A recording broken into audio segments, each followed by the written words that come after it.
Hello everyone, I am back again with a new video. So friends, आज की video में हम लोग बात करने वाले हैं हम लोग जो भी फिशेस बाय करके लाते हैं, तो मेरी जो फिशेस ये इतना जल्दी मर क्यों जाती हैं, या फिर हम लोग जो भी फिशेस बाय करके ला रहे हैं क्या वो लोग फिशेस जो है वो बीमार हैं जिसकी वजह से वो लोग इतना जल्दी मर जा रही हैं। तो आज की वीडियो में हम लोग यही डिस्कस करेंगे, अगर हम लोग कोई फिश शॉप पे जाते हैं तो हम लोग कैसे एक हेल्दी फिश बाय कर सकते हैं। इसलिए ये वीडियो को पूरा देखिएगा। बट आज का वीडियो स्टार्ट करने से पहले अगर आप मेरे चैनल पर न्यू है तो प्लीज मेरे चैनल को सब्सक्राइब कीजिएगा। उसके साथ ही साथ नोटिफिकेशन बेल को ऑन रखिएगा, जिससे कि आपको मैं आने वाला हर वीडियोस का अपडेट मिलता रहे। तो चलिए अब आज का वीडियो शुरू करते हैं।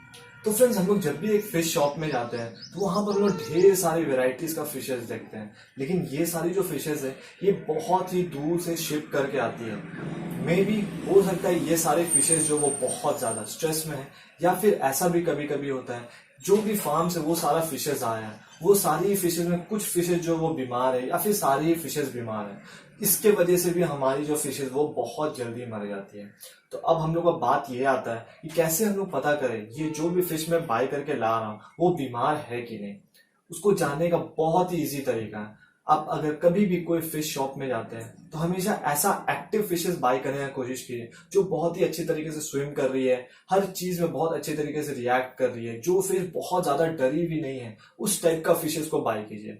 उसके साथ ही साथ आप ये भी देखिए आप जो भी फिशेस बाय कर रहे हैं वो सही से पैलेट्स वगैरह एक्सेप्ट कर रही है कि नहीं। क्योंकि कई बार हम लोग ऐसा मॉन्स्टर फिशेस बाय करके लेके आ जाते हैं, जैसे कि एरवाना हो गया, आपका पैरेट फिशेस, ऑस्कर फिशेस।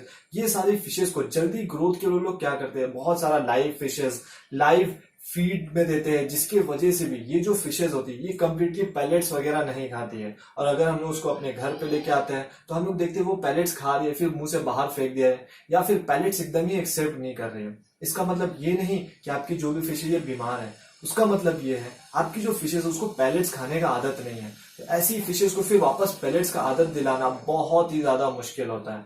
इसलिए अगर आप कोई फिश बाय कर रहे हैं जो कि मॉन्स्टर फिश के कैटेगरी में आता है, जैसे कि parrot fish, Oscar fish, arowana हो गया, ये सारी फिशेस अगर आप बाय कर रहे हैं तो सबसे पहले चेक कर लीजिए कि वो जो भी फिशेस है पैलेट्स वगैरह एक्सेप्ट कर रही है कि नहीं।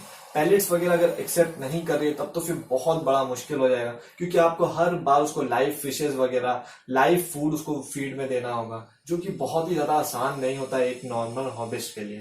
तो ये तो था एक फिश का बिहेवियर के बारे में। लेकिन कई बार ऐसा भी होता है, हम लोग नॉर्मली ये ठंडे के टाइम पे देखते हैं हमारी जो भी फिशेस हम लोग बाय कर रहे हैं उस पे देखिए कुछ व्हाइट कलर का स्पॉट्स पूरे बॉडी पे लगा हुआ है। तो ये एक टाइप का डिजीज होता है, और ये नॉर्मली हम लोग तभी देखते हैं जब पानी का जो टेम्परेचर वो बहुत ज्यादा ठंडा रहता है। वैसे ही ये जो डिजीज है ये हम लोग नॉर्मली ठंडे के टाइम पे देखेंगे। अगर आप कोई भी फिश शॉप में देखिएगा वहां पर बहुत सारे एक्वेरियम में हम लोग देखते हैं हीटर वगैरह नहीं लगा रहता है, बहुत अच्छा पानी का क्वालिटी वगैरह भी, हर एक्वेरियम के बात में नहीं कर रहा हूँ, कुछ कुछ फिश शॉप में ऐसा होता है जिसमें पानी का टेम्परेचर वगैरह सही नहीं है, पानी का क्वालिटी वगैरह सही नहीं रहता है। तो वैसे फिश शॉप वाले क्या करते हैं, अपनी फिशेस को बहुत ही ज्यादा कम प्राइस में बेचते हैं और हम लोग उस प्राइस की तरफ अट्रैक्ट हो जाते हैं। लेकिन वहां पर हम लोग बाय करने जब फिश जाते हैं तो देखते हैं उसको बहुत सारा डिजीजेस वगैरह होता है, किसी का फिन वगैरह डैमेज होता है, तो वो सारा फिशेस को लोग प्राइस जो वो बहुत ज्यादा कम बताते हैं।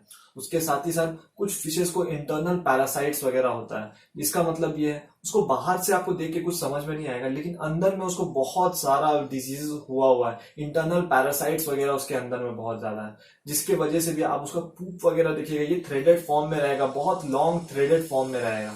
अगर कोई भी फिश आप फिश शॉप में ऐसा आप लोग देख रहे हो तो कभी भी ऐसा फिशेस को बाय मत कीजिए। आप हमेशा ऐसा फिश को सर्च कीजिए जो बहुत ही ज्यादा एक्टिव है, बहुत ही ज्यादा कलरफुल है, हर आपकी चीज पर रिएक्ट कर रही है, वो आगे भाग रही है, पीछे भाग रही है, एक्वेरियम को बहुत अच्छे तरीके से घूम रही है। कोई फिश जो बहुत ज्यादा स्ट्रेस में नहीं है, बहुत ज्यादा डरी भी नहीं है, वैसा फिशेस को बाय कीजिए।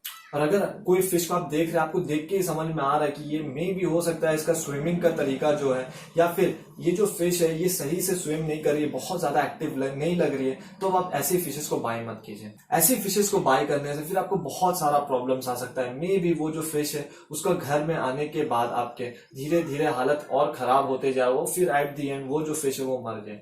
यहाँ पर मैं बहुत सारे एक्सपेंसिव फिशेस के बारे में बात करूँ, जैसे कि एरवाना हो गया, आपका शॉर्ट बॉडी हॉर्न्स हो गया, फ्लावर हॉर्न वगैरह, ये सारी जो फिशेज होती है ये बहुत ज्यादा एक्सपेंसिव फिशेज होती है। इसलिए आप जब भी इतना ज्यादा एक्सपेंसिव फिशेज बाय कर रहे हैं उसके बारे में अच्छे से जान लीजिए कि वो फिश जो है वो हेल्दी है कि नहीं, उसके बाद में उसके बॉडी में कोई ईक वगैरह है कि नहीं, ये जो फिश है इसको घर ले जाने के बाद ये क्या पेलेट्स वगैरह एक्सेप्ट करेगी नहीं।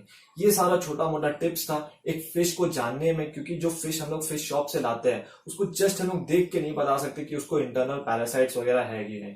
इसलिए अगर आप कोई भी फिश शॉप से लाते हैं उसको आपको सबसे पहले कुछ दिनों तक 10 to 15 डेज तक क्वारंटाइन करना होता है, जहां पर वो उसका जितना भी पेट का वेस्ट वगैरह वो सारा चीज निकाल दे। उतना दिन में अगर कुछ भी उसका सिम्टम्स होगा तो आपको समझ में आ जाएगा वो फिश जो है वो बीमार है। लेकिन वो 15 डेज में अगर वो फिश जो है वो बहुत अच्छे से एक्सेप्ट कर रही है पैलेट्स वगैरह, बहुत आपको हेल्दी लग रही है, 15 से 20 डेज के बाद में उस फिश को अपने कम्युनिटी टैंक में डालिए।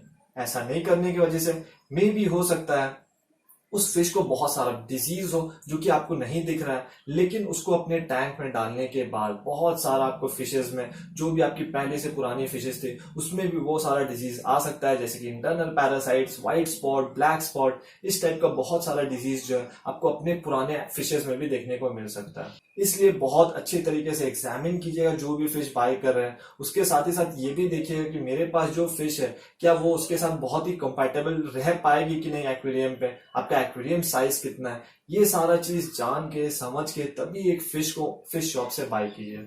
क्योंकि कई बार फिश शॉप वाले भी बहुत ज्यादा हम लोग मिसगाइड कर देते हैं, वो बहुत ही गलत गलत इन्फॉर्मेशन दे देते हैं कि हाँ ये जो फिश है ये आपके टैंक में रह लेगी, ये जो फिश है वो आपके एक छोटे टैंक में भी रह लेगी।